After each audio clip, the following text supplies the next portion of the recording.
Well, I'd start off with saying how impressed I was with Nicholls State. I thought they played their tails off. They were physical. You could tell how much it meant to those young men to play here in Tiger Stadium and have a chance to play LSU. They were physical, and they controlled the clock. Made it a great football game from that perspective. You know, again, I'm happy we won the football game, but certainly there's a lot of areas that I'm looking at the things that we have to do better. Certainly, that was a team that was tired, did not play its very best. And, we had a long week. It was a short week. We had to go back out and practice on Tuesday, and it showed. It did. They worked their tails off this week, but they just did not have the same energy, the same snap, the same kind of physicality that they had against USC. And again, I started my comments with saying a lot of that. Nicholls State just did a great job. They were physical. They controlled the football. They did a lot of great things. So, from that perspective, again, 44-21 at the end of the day. We have to be able to look at the film and say, listen, this is who we are, and these are the things we have to go to work on this week, getting ready for a South Carolina team that looked really good against Kentucky. But look, each week is a week in itself. So be careful about the narratives of this team is this team is that. I know what this team can be. I watched them play against USC. They did not finish very well against USC. They need to be a complete four-quarter football team. We've got to run the ball more effectively, certainly. I thought we did some really good things late. I thought Zy Alexander came in and competed for the football, had some PBUs, and I thought we settled down. Obviously we had the one touchdown where we had a missed assignment on a Wildcat offensive play. But again, my perspective again is this is going to be a good football team. This was a week that this team was taxed and didn't play its very best and still won, 44-21. So with that, open up to questions. Coach, you threw for 300 yards, you threw 6 touchdowns, but you said you need to run the ball better. Can you elaborate on what you're seeing down there and why aren't the runs popping free? Yeah, I mean, I got to look at the film more closely, to really evaluate, the run game more effectively. Obviously they gave us an opportunity with a lot of man coverage opportunities to throw the football. So it's so hard to kind of, come in here and say, well, we should have done this, we should have done that in the running game. We want a running game that balances our offense, but I know there were a lot of plays that we checked out of at the line of scrimmage because of the extra hat, so to speak, which is part of our offense. Coach, over here. And then in that same vein, what about your rushing defense? How did Nicholls sort of open up a few rushing lanes, particularly in the first half? I think the one that, we were disappointed with was the one that we didn't, execute, was the long run by the quarterback. What did they have, 150 yards? And on that one run, the quarterback ran for, 67 yards. So, 38 carries for, 96 yards, less than 4 yards a rush. I mean, so, they came in to run the ball. The two things that bothered me was the long drive right before the half, not getting off the field there, and then the long quarterback run. After that, we kind of, settled in, pretty good, and again, we have to be more physical, clearly, on both sides of the ball. Coach, could you tell that your team was maybe a little bit fatigued heading into this game, and and if that's not the case, then when did you sort of try to figure that out then? No, I mean, you get back at 5 a.m. on Monday, and then we played on Sunday, and so you play on Sunday, you don't have the normal recovery, against a very good opponent that went right down to the last second, and we've got long travel back. Look, I'm not here to make a million excuses, but that was a team that was fatigued, and it affected them. Now, that's not going to be their best work, and we still were able to, win by 23 points, and they're not going to say that was their A work. We have to do a lot of things better. So we're going to watch the film. We're going to critically evaluate it. We're going to say, look, we have to bite down harder next time if you're in that kind of situation. But, again, that wasn't our best work.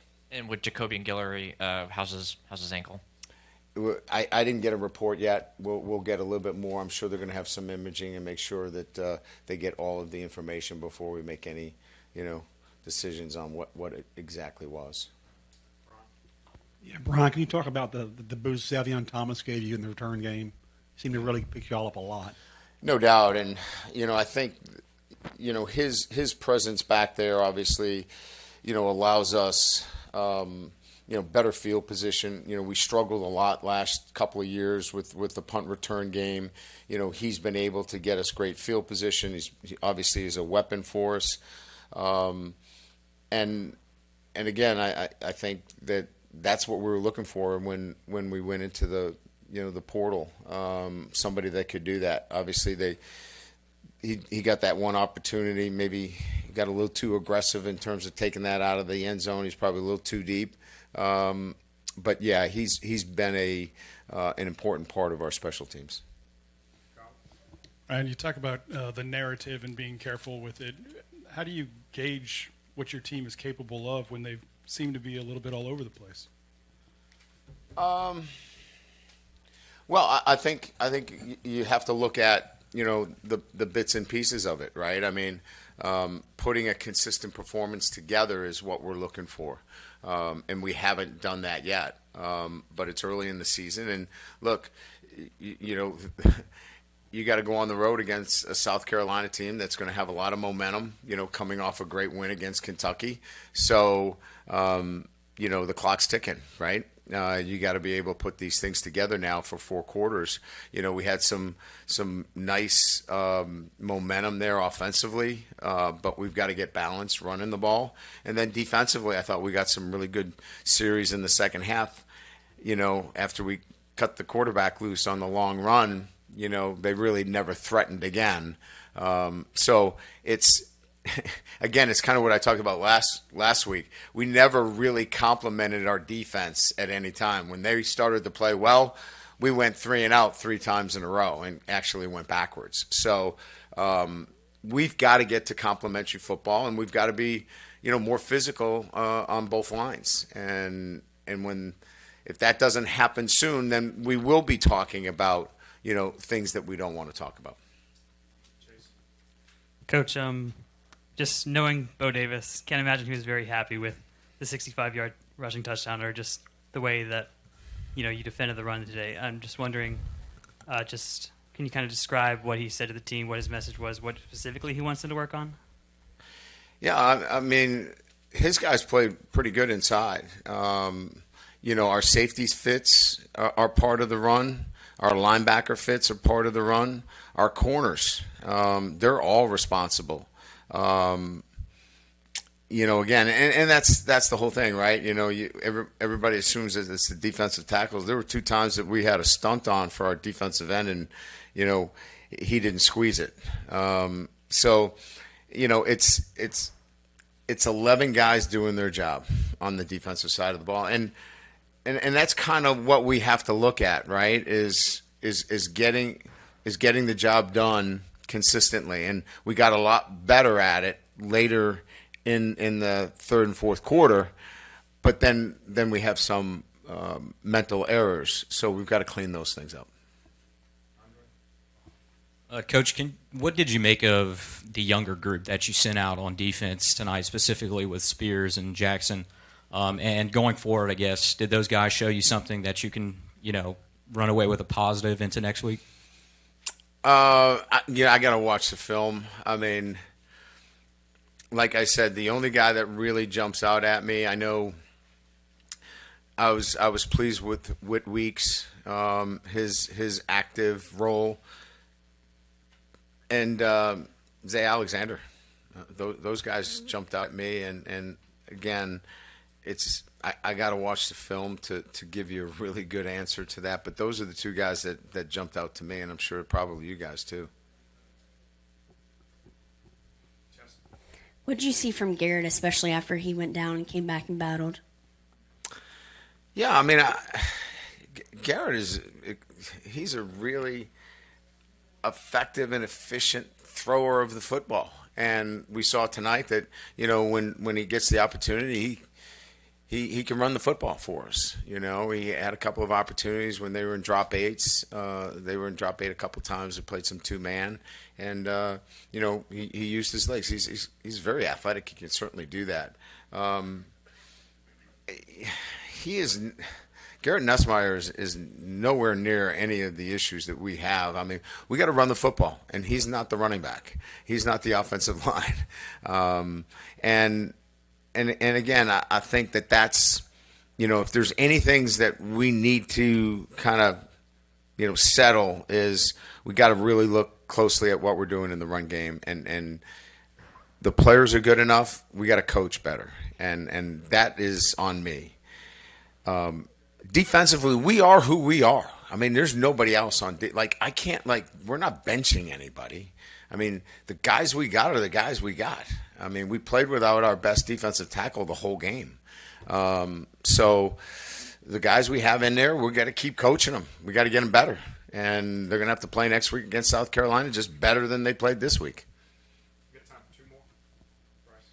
Coach, right here. I know you said you're going to have to go back and look at the film at a lot of different things, but could you just talk a little bit about what you saw from how well prepared mentally a guy like Juwan Johnson and Caden were when their number was called? I believe like Juwan's first snap, he came off the field, and I think you had some words for him. Just what did you see out of those guys and going forward, how they can impact I love those guys. I mean, I think that they're, Juwan in particular had 48 hours to pick up a number of different things, and he picked them up naturally. He's going to continue to grow within our offensive structure, and love coaching him.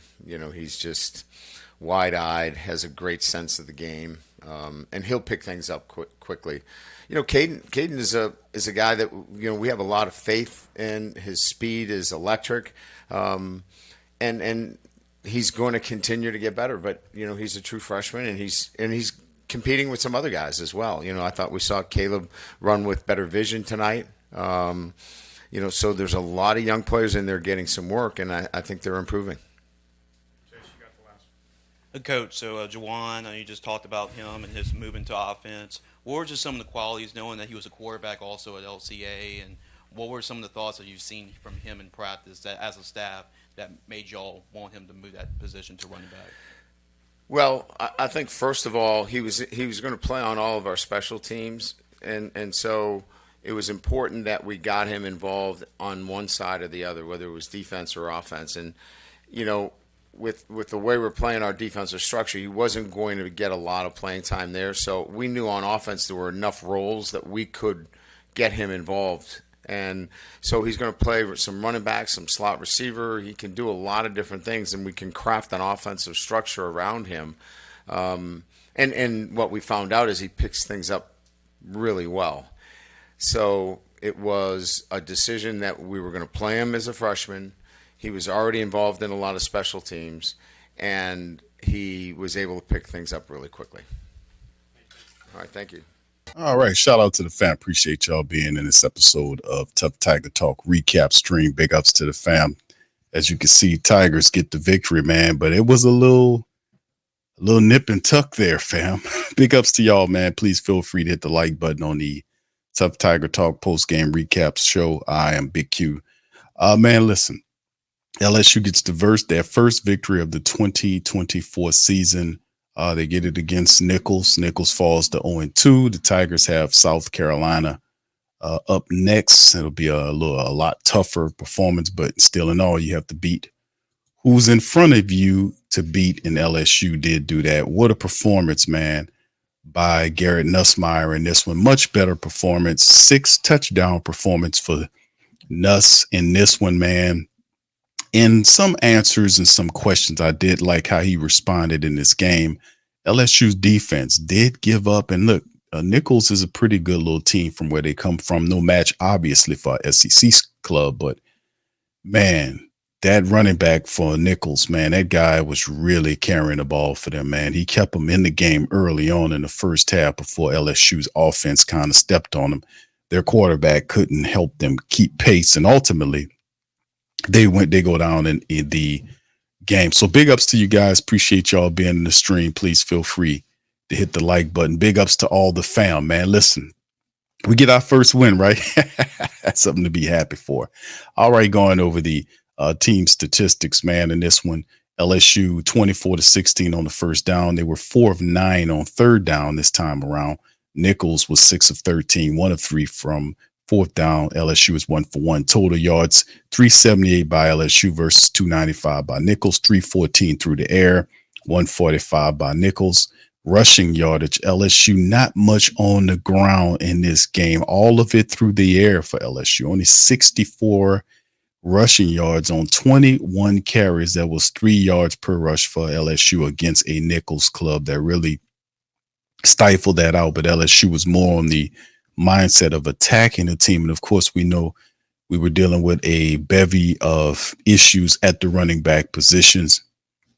You know, John Emery, you know, with all of the, the tough stuff that he went through, having the injury that sidelined him after a really good first week against USC, unfortunately, but not much happening there. We're going to have to monitor that running back position, to be honest with you, fam.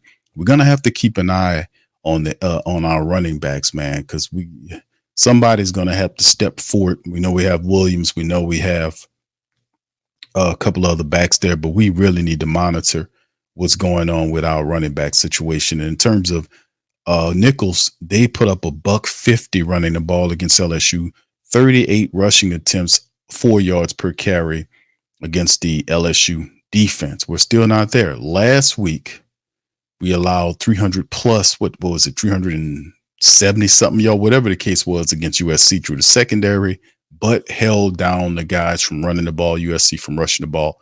It's the kind of the flip-floppy type thing. In this one, they put up $145, but really their quarterback, they're running a lot of the Wildcat stuff, but McQuaid only threw 6 times. He was 12 of 16 for $113.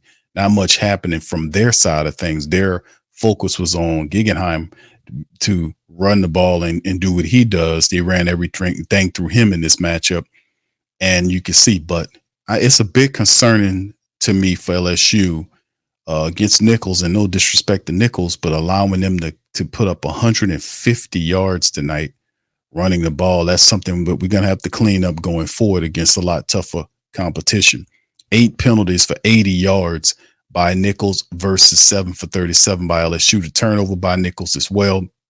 LSU barely lost the time of possession game, 31-09 to 28-51. So, yeah, we have to pay attention to some of this stuff, especially improving as we move forward. Now, individual statistics in the matchup here. Garrett Nussmeier, in my opinion, is the player of the game. 27 of 37 for 302. He averaged 8.2 yards per throw and 6 passing touchdowns for Nussmeier tonight. Really solid performance by Garrett Nussmeier. And a lot of people basically wanted Nussmeier to kind of change it around. You know what I mean, fam? They kind of moving it, kind of show us that he can do some positive stuff to kind of help us get on that next level. And we've seen some stuff, some stuff is still very early on. We've seen some very positive stuff from Nussmeier currently. And we just have to keep an eye on getting the offense, running game, and passing game to work together in unison. That'll be the big part, how we do it. Like I said, very concerning that they ran for so much yardage against LSU tonight, 150 yards against the Tigers tonight. I'm pretty leery about that. We got to clean that up big time. But right now, fam, through a couple of games, man, to be honest with you, Garrett Nussmeier's numbers in 2 games, he's actually been pretty decent, man. He had, like I said tonight, he had a really good performance tonight doing this thing. And right now for the season, we gotta, he's doing some real positive stuff. He had 2 touchdowns last week, 8 this week. That's 8. 2 last week, 6 this week. That's 8 touchdowns and 1 interception over 2 games for Garrett Nussmeier. Can he keep that level of performance up, that level of consistency up? He might do something record book wise, but we'll see. He got a strong arm and he seems to have a feel for the system. We seen Ricky Collins tonight, man. Nuss got knocked out of there for a little bit. Ricky Collins came in and run a few plays. He kind of jumped in the game later on to finish out the game. Not much popping. He was 1 for 1 throwing the ball for 12 yards in the game. So seeing a little Ricky Collins there stepping there. And like I said, the rushing attack from LSU is not really much shaking. All of the running backs, 21 carries for everybody, 64 yards total. That wasn't encouraging. Josh Williams, Caleb Jackson, Caden Durham. We're going to have to figure out something for that running attack going into the season with Emory being knocked out of here. LSU, CJ Daniels, 4 catches for 71, but Kyren Lacy, man. What a spectacular day for Kyren Lacy, man. He was laying out trying to get the touchdown. He got kind of nicked up on that play, but he was making all of the fantastic catches when he needed to. 5 for 65, average 13 yards a catch. He had 3 touchdown catches tonight by Kyren Lacy. So he getting this season off, man, and continue over the next 2 games. Kyren Lacy is doing really well. And of course, you see another player, Xavier Thomas, 5 for 50 and a score for him. Juwan Johnson had 3 for 16 in a score. Tradaz Green had 1 catch and a touchdown. CJ Daniels, 4 catches for 71 yards. Mason was 4 for 40. No scores for him. So it was a pretty interesting situation for them. Major Burns and Greg Penn III, along with Gabriel Relford, led the team with tackles there. No sacks by LSU's defense tonight, which is a bit concerning. So like I said, we couldn't get to them. We couldn't get to them to sack the quarterback, to rough them up like we wanted to. And we allowed them to run for a lot of rushing yards tonight. Now we do eventually in the second half lock them down, and you've seen us break away from Nicholls in the second half, and outscore them 21-7 to move the game to where it was, and the defense kind of synced in on them. But yeah, we didn't get the kind of pressure that we wanted against this team, and we got to look at improving that. And of course, their side of it, Nicholls, Pat McQuaid was 12 of 16 for 113. Like I said, Colin Guggenheim, 25 carries for 145, 2 touchdowns. The man averaged 6 yards per carry, fam. 6 yards per carry against LSU's defense. Very much a lot to improve upon. Quincy Brown was their top target, 5 catches for 48 yards, 4 for Jackson Dufresne for 41, 3 for Trey Matthews for 36. Lee Negrado had 2 catches and a score, the only receiving touchdown of the game. And Eli Ennis was their top tackler with 11 of them against LSU, and they didn't get any sacks either. So anyway, LSU, man, moves on with a 44-21 victory over Nicholls State. We knew that would be something that we knew that LSU was going to be able to beat Nicholls. I think the question was, how bad do they beat them? Because usually when you have a letdown like that, you want to then bounce back, having a game in which you just hammer the hell out of your opponent and kind of make it right. And of course, let me ask you guys this. We've seen Brian Kelly last week looking the way he did. How do you guys think he looked this week? What do you guys think about Brian Kelly? I know last week it just looked like he was constipated to me. I know he looked constipated. out there. He looked a little nervous, look a little shook a little bit there. But outside of that, I just kind of figured, man, I was watching tonight in the game, and he was doing a lot of talking, kind of trying to steady everybody and make everybody focus on what needs to be done. And I don't know if he's enjoying it. I don't know if he's enjoying it like we usually see him enjoy it. I don't know. I think Brian Kelly, man, is feeling the pressure, isn't he, in his third year?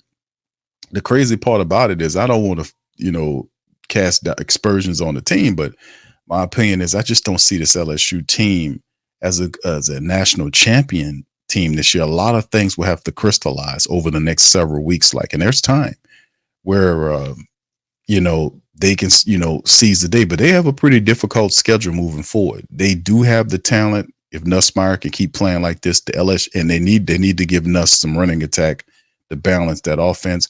They also need to defensively be more balanced in terms of the secondary. And Zay Alexander was out there. It was good seeing him play better. There was some positive plays there up front. That's got to be a point of contention for the defensive staff moving forward for next week, is the fact that LSU has to do a much better job in stopping the run, especially against a team. I don't want to say the team was inferior, but in terms of talent, there's a big difference in terms of talent. And like I said, fam, this is the next matchup we have right here. LSU is going to be lined up against South Carolina. They won today. They're 2-0. We're going out there to them. This is going to be a pretty interesting game, man, to be honest. You can see the matchup predictor have LSU winning the matchup, but that's not going to be easy, man. Let me tell you something. South Carolina had a good win today, and they're going to be looking at LSU coming in there, and we're going to have to take care of business against the Gamecocks. Now, of course, this will be an early game, so just for the family members who want to know about that, remember, this will be an early game for LSU, and they're saying the 11 a.m. kickoff time. So for a lot of family members, got to get up early, for this one for LSU and South Carolina, man. So we'll see how that all goes and moves as well. So yeah, very positive. And that's just my take on that in terms of what we've seen tonight. And just a quick brief recap here, based on what I was seeing from LSU. Listen, getting a win over Nicholls. This is what we got to do. We got to do a much better job of, of fixing this, in terms of not allowing them to rush as much. Yet last week, the secondary gave up a lot of yards. This week, the defense gives a lot of yards, 150 yards on the ground. They averaged 4 yards. The running back, what's his name? Guggenheim averaged almost 6 yards a carry. That can't happen. We gotta sink in, lock in.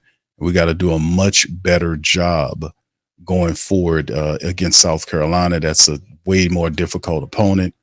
And, when you lose games early on, like what LSU do, things get a little thick and deep for you right now, where we have to kind of figure out which direction in terms of what things that need to be fixed. And of course, like I said, I think Brian Kelly is locked in and attempting to try to move them in the direction that he needs to move them in. But like I said, it's still a long season. South Carolina's up next, man, and we'll just have to see how that goes moving forward. So what do you guys think? Let me know in the chat how you guys feel. A lot of positive things happen, some negative things, but in the end, they beat this team like they were supposed to, 44-21.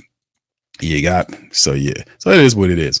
All right, so anyway, man, listen, man, let me cut out on that. Listen, I appreciate all y'all for chiming on this episode of Tough Tiger Talk, man. Listen, good win by LSU, man. They were able to make it, take care of business and move forward, man. And listen, now up next, South Carolina, and it's just one of them situations where we just got to keep on going on, and we got to keep improving, man, because in the end, it's a long season. It's a long season, man. It's a long season. All right. So anyway, I'm out on that. I appreciate all y'all for tuning in this episode of Tough Tiger Talk. Please hit the like button, hit the subscribe button. By all means, feel free to share the show on your social media feed. We'll be back later on the week to talk more Tigers. Much love. Go Tigers.